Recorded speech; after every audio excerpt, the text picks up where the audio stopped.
The Purchase. The twin suns of Zaharis burned the alien market in a golden haze. Heat shimmered above rows of stalls, and the smell of hot metal and strange spices mixed with the sour scent of fear.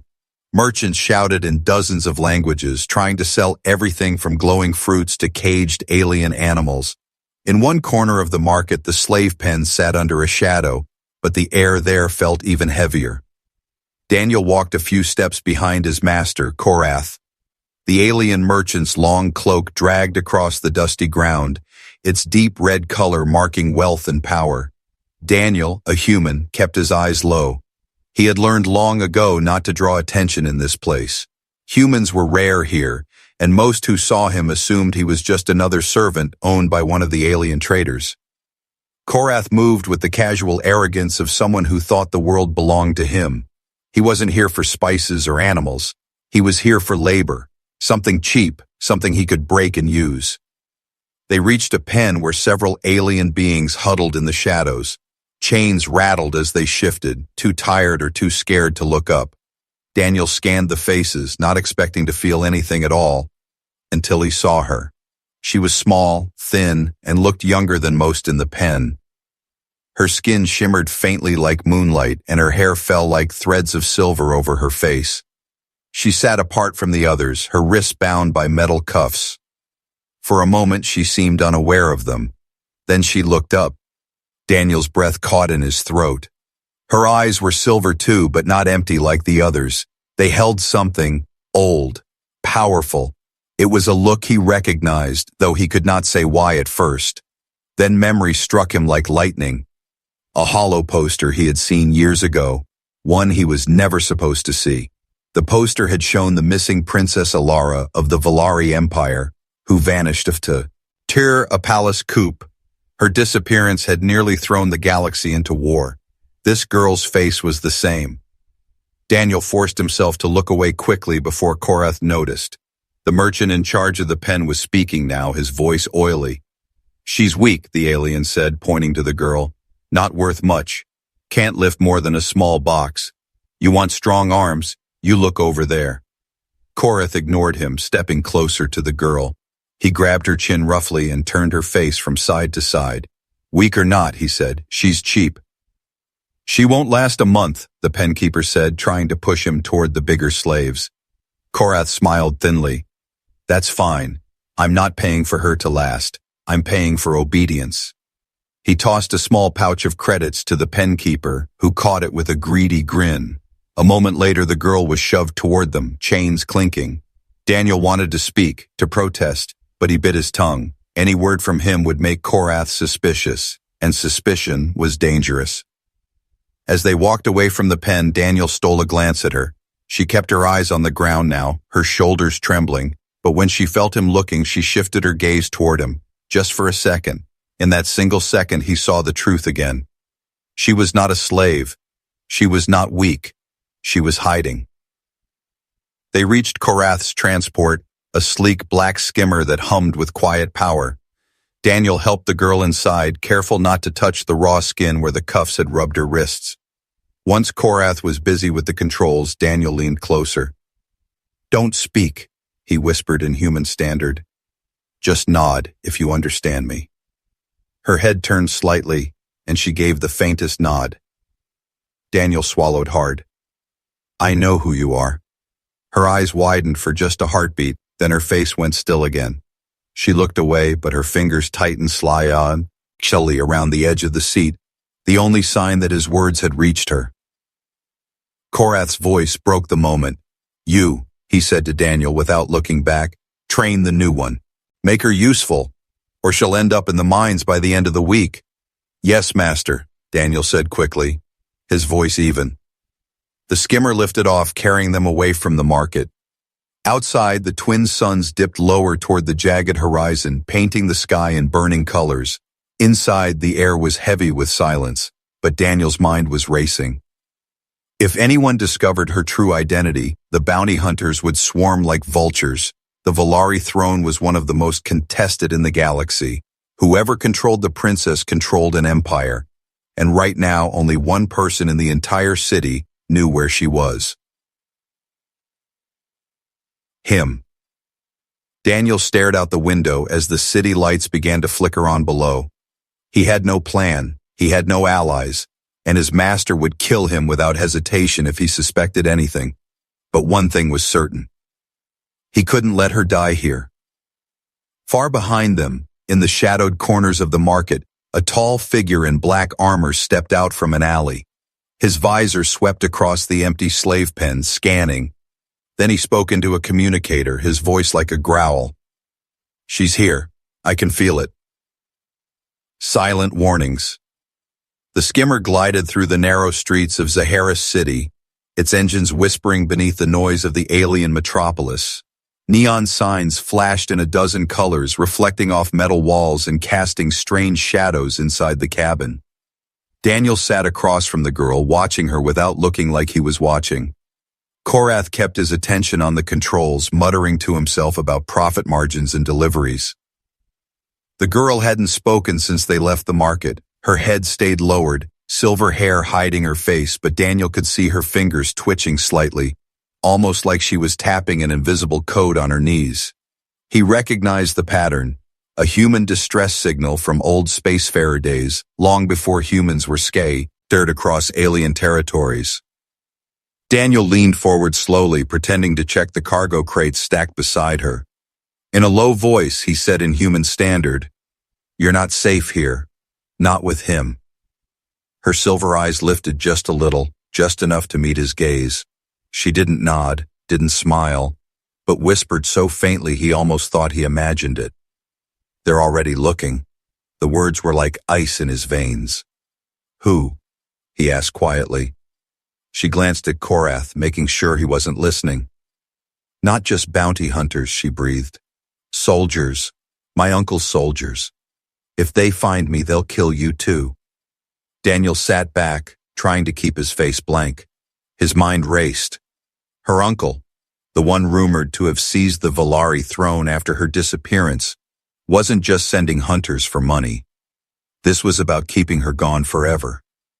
The skimmer climbed onto an upper road, speeding toward Korath's district. Through the window, Daniel caught sight of a black shape in the sky. A patrol drone, moving slowly as if searching for something. The girl followed his gaze, her jaw tightening. "They'll scan the district tonight," she whispered. "Once they find me, no one will be left alive." Daniel's chest tightened. He wanted to ask 100 questions, but Korath barked an order from the front.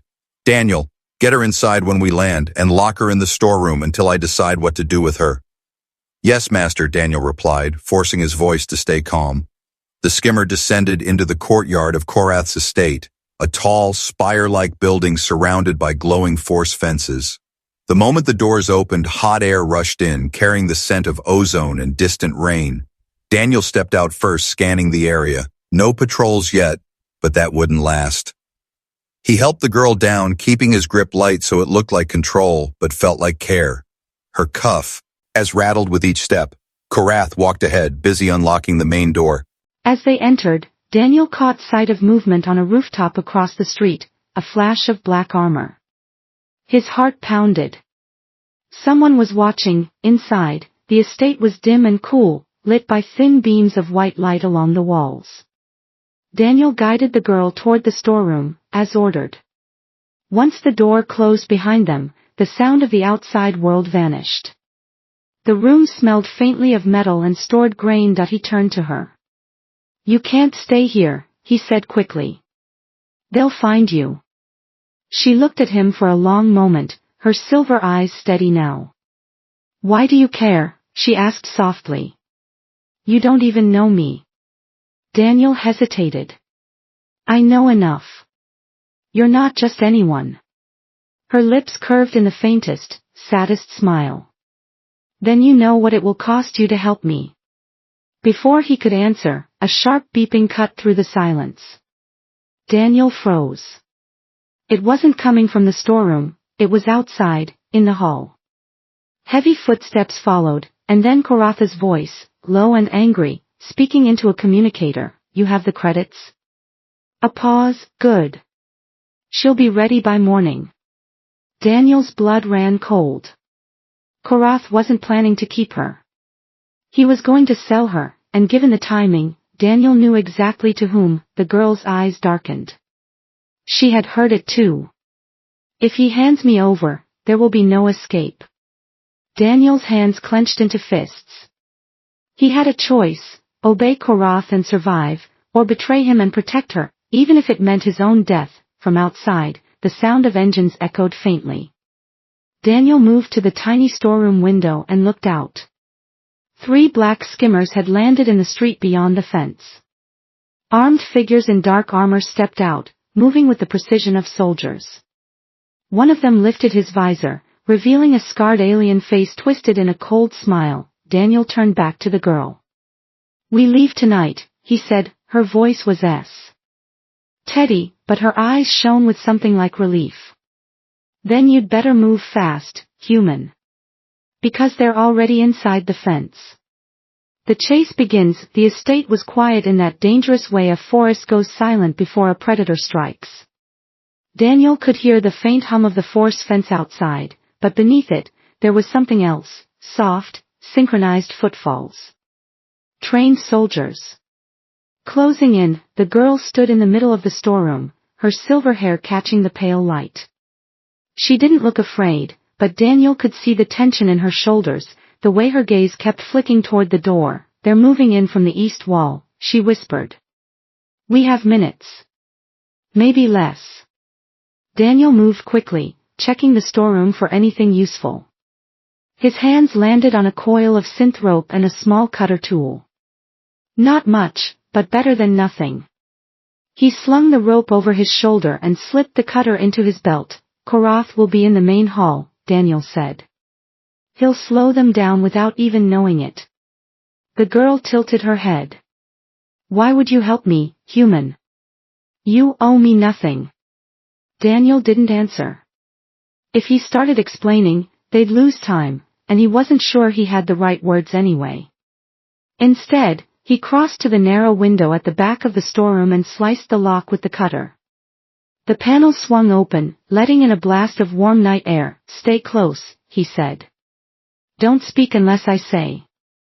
They climbed out onto a thin ledge just above the courtyard. From here, Daniel could see the shadows moving along the fence line, black-armored soldiers slipping between patches of light. One stopped to place a small device on the glowing barrier. It pulsed once, then the hum of the fence died. "They're in," Daniel muttered. A sudden metallic crash from inside the estate made them both flinch. Shouting followed, deep, guttural Voic. "Yes." The soldiers weren't being quiet anymore. Daniel moved along the ledge, guiding the girl toward the service ladders that led to the rooftops. They climbed quickly, the city stretching out around them in a maze of narrow streets and flickering neon signs. From the top, the view was both breathtaking and terrifying. Zahara City glowed like a living circuit board, but every rooftop seemed to hold a shadow that might be watching. Daniel led her across a series of flat roofs, keeping low to avoid the tall antennae and glowing vents. They were halfway across when a beam of red light cut through the darkness, passing inches from Daniel's face. He dove behind a vent, pulling the girl with him. The hiss of a plasma rifle echoed in the night. "Go!" Daniel urged, and they ran. The soldiers had spotted them now. Footsteps pounded behind them, metal boots scraping against the rooftop. Daniel's lungs burned, but he kept moving, leaping over narrow gaps between buildings. The girl followed with surprising speed and balance, her bare feet silent on the metal. They reached a rooftop edge overlooking a long drop to the street below. Daniel glanced over. Too far to jump without a plan. The soldiers were closing in. He could hear their heavy breathing through the voice filters in their helmets. One raised a rifle. Daniel yanked the synth rope from his shoulder, tied it to a vent pipe, and tossed the other end over the edge. "Climb," he ordered. The girl didn't hesitate. She swung herself over the side and began sliding down.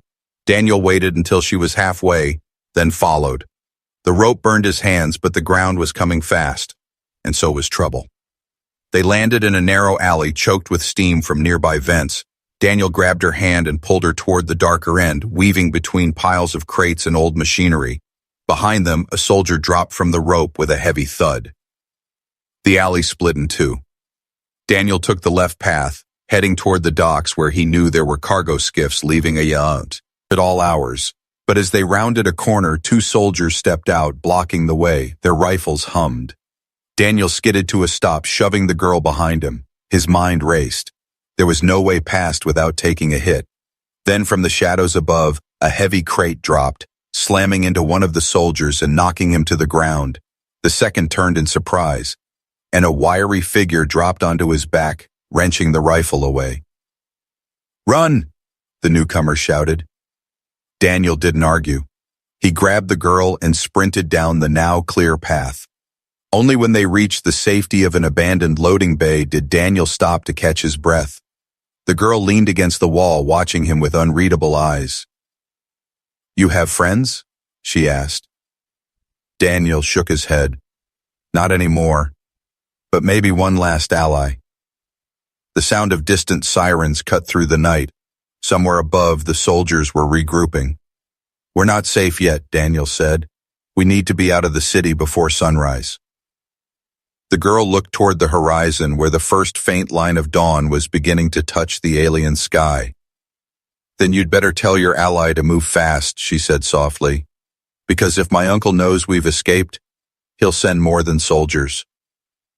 The royal truth. The abandoned loading bay smelled of rust and old fuel. Faint light from a cracked skylight fell across dust-covered crates, throwing long shadows over the walls. Daniel kept watch at the entrance, scanning for any sign of movement.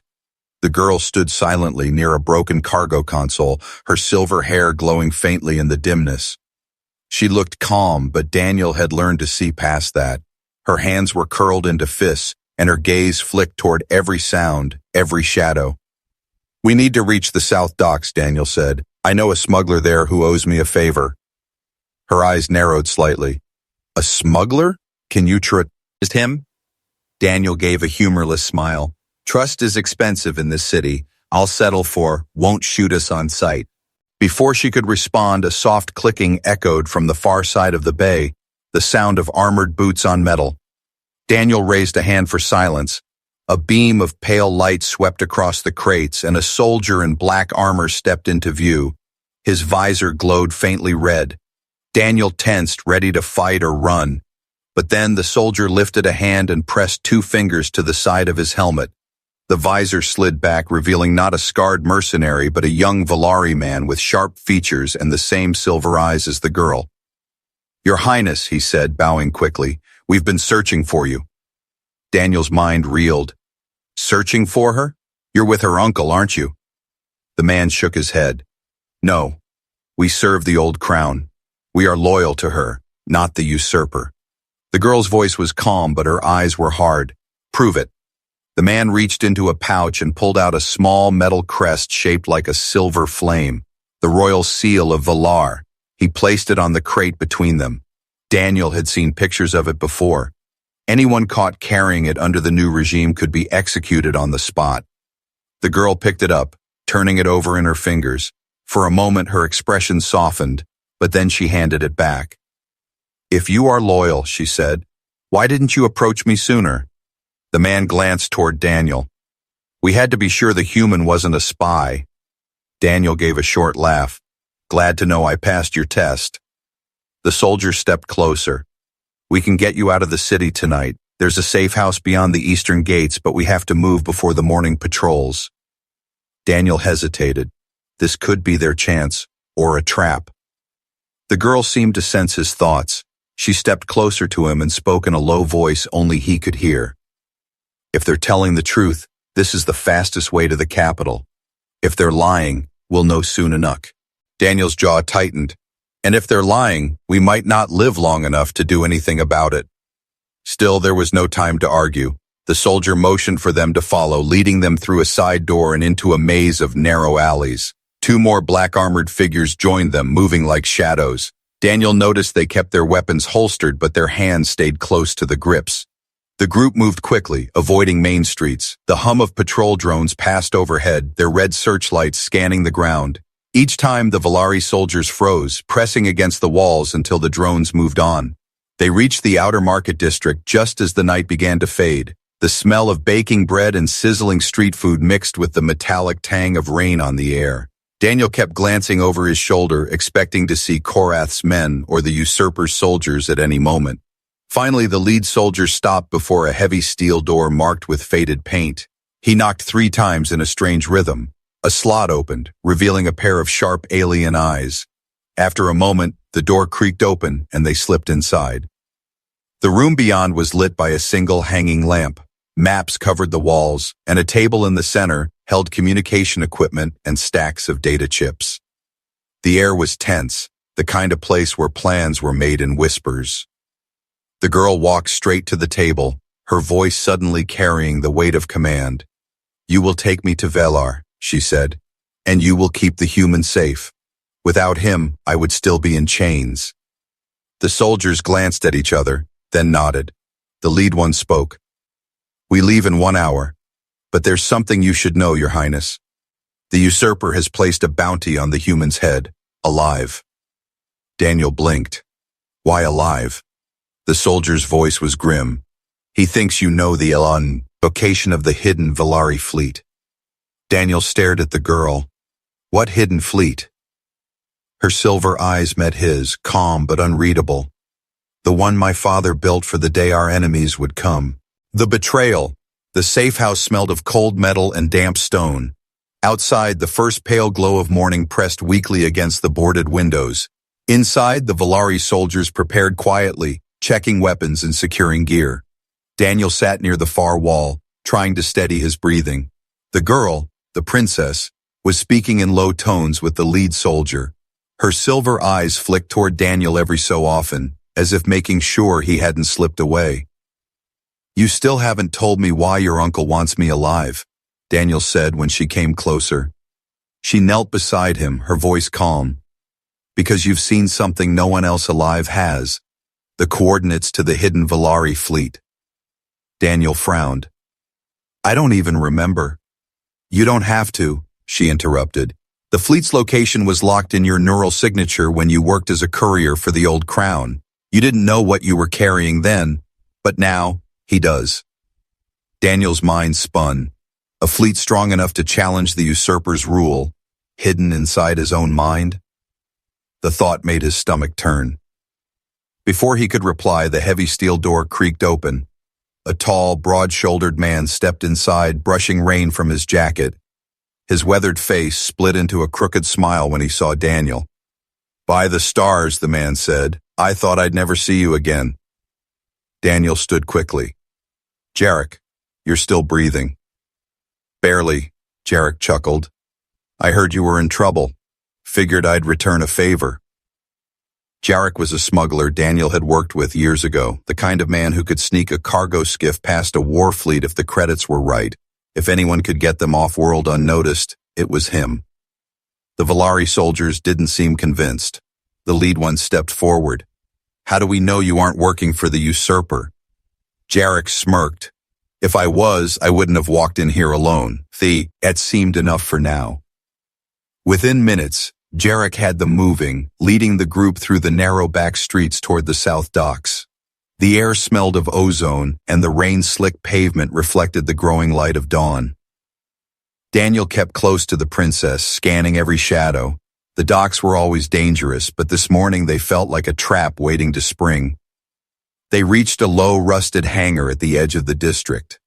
Jarek tapped a code into a side panel, and the doors slid open with a groan, revealing a sleek cargo skiff painted in dull grays. "Your ticket out," Jarek said. "Fast enough to outrun patrols, small enough to hide in the void." Daniel helped the princess aboard while the soldiers loaded supplies. The hum of the skiff's systems filled the air, a steady, reassuring sound. They'd almost finished when Daniel noticed something. Jarek was standing near the exit ramp, talking quietly into a small comm device. His eyes flicked toward Daniel and then away too quickly. Daniel's stomach dropped. He stepped closer, keeping his voice low. "Who are you talking to, Jarek?" Jarek hesitated just a fraction too long. "Just making sure our flight path's clear." Daniel didn't believe him. "You're selling us out." The smuggler's smile faltered. "It's just business, Dan. They offered more than I could refuse. You and the girl? You're valuable. especially to the man who sits on her throne. The click of weapons made Daniel glance over his shoulder. 2 Valari soldiers had turned, rifles raised, but not at Jarek. At him.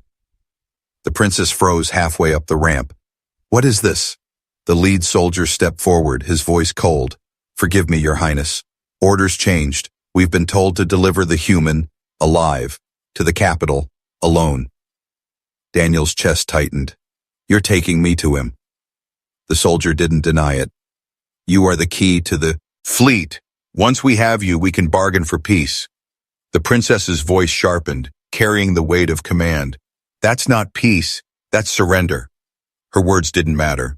2 soldiers grabbed Daniel, twisting his arms behind him. He struggled, but a stun baton cracked against his side, sending pain through his body. His knees buckled, and the world blurred.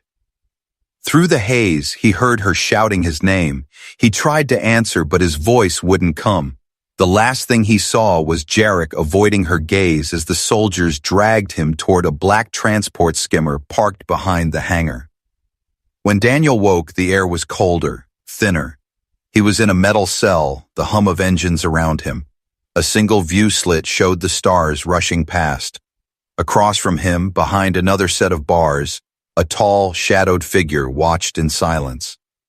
The figure stepped forward, and pale light revealed a face lined with age and cruelty. The man smiled. "Welcome, human. I've been waiting a long time to meet the one who carries my fleet." The escape. The cell walls hummed softly, the sound of containment fields at work. Daniel sat on the narrow metal bench, his hands bound with magnetic cuffs that sent a sharp sting every time he tested them. The air was cold, carrying the faint tang of recycled oxygen. Across the corridor, the usurper stood, tall, broad-shouldered, his armor a dark mirror of the Valari royal style. His eyes gleamed with satisfaction.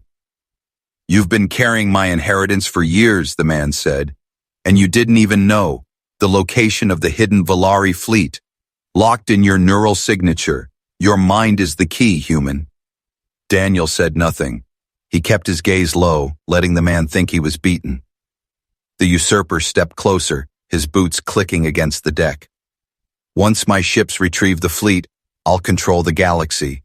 And the princess? She'll be nothing more than a forgotten name." Daniel's jaw tightened. The thought of her, alone, surrounded by people who had betrayed her, made something hot rise in his chest. The usurper leaned it in, his voice low. "Don't waste energy resisting. We'll begin the neural extraction soon." When he left, 2 armored guards remained at the door. They didn't speak, just watched Daniel with cold precision. Daniel shifted, letting his shoulders slump, his breathing slow. He counted seconds in his head. The rhythm of the ship's systems, the distant thrum of engines. He'd been aboard enough vessels to know when the crew changed shifts. In exactly 8 minutes, the guard rotation would happen. 8 minutes to find a way out. He scanned the cell. No loose panels, no hidden vents, but his eyes caught something. A maintenance bot, no bigger than his hand, gliding along the floor near the corner. It paused at the energy bars for a brief diagnostic scan, then rolled away. Daniel stood and stepped forward, timing his move with the bot's return.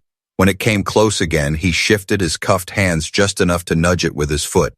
The bot bumped against his boot, beeped softly, and extended a manipulator arm to push him back.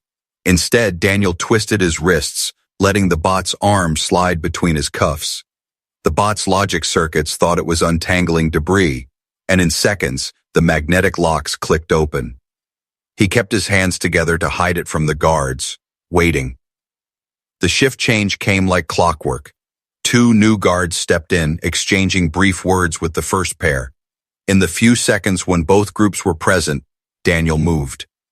He lunged forward, slamming one guard into the energy bars of his own cell. Sparks flared, and the guard dropped with a groan. The second guard turned too late. Daniel had already grabbed his stun baton and driven it into the weak joint between his armor plates. Both were down in seconds. Daniel stepped into the corridor, heart pounding. The ship's layout was unfamiliar, but his instincts kicked in. Find control. Find comms. Find her. He moved fast, keeping to maintenance access routes. Twice, patrols passed close enough for him to hear their comm chatter. They weren't talking about him. They were talking about securing the princess. Daniel's stomach nodded. She was aboard. A narrow ladder well led him up 2 decks to a door marked with the universal symbol for command. He slipped inside, crouching low behind a bank of consoles. The bridge was quiet. Only 2 officers at their stations. He spotted a control panel for the ship's internal systems and pulled up the security map. Her location lit up in bright blue. Detention, high security wing. Between him and her, 4 locked bulkheads, 6 armed guards. He scanned the console for something he could use. His eyes landed on environmental controls. An idea sparked. Daniel input a series of commands, isolating her cell's deck from the main life support grid. The computer protested, warning of oxygen drop in that section. Daniel overrode it, setting the change to happen gradually over the next few minutes. The officers noticed the alert, one of them frowning at his console. Deck 7's oxygen. Daniel moved before he could finish, slamming the stun baton into the back of his neck. The second officer spun in his chair, reaching for an alarm. Daniel threw him to the floor and hit him with the baton too. Now alone on the bridge, Daniel locked the doors and grabbed the ship's comm. "Alara," he said, hoping she could hear him. "Hold on. When the guards panic, you move." He set the rest in motion, cutting power to the high-security wing's force fields, locking all bulkheads except the ones leading to the escape pods.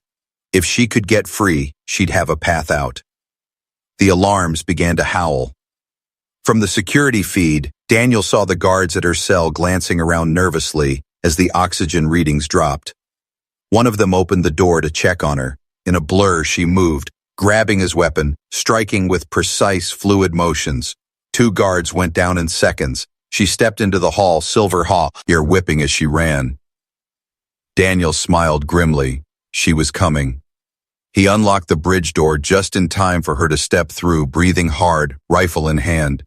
"You came for me," she said. "Of course," Daniel replied. "Now let's get off this ship before your uncle figures out what's happening." The Crown returned. The escape pod's hull rattled as it tore through the upper atmosphere of Villar.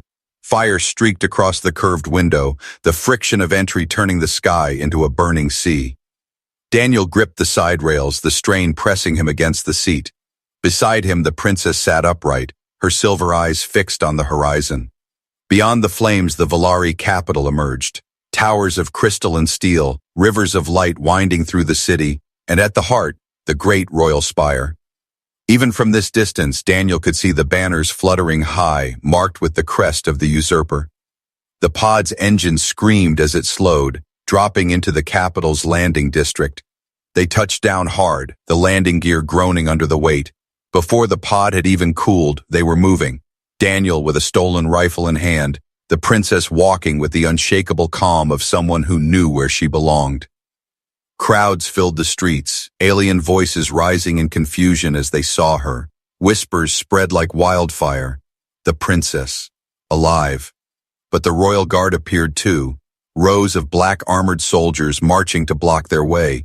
At their head was the usurper himself, flanked by his captains. His eyes locked on Daniel, then on her.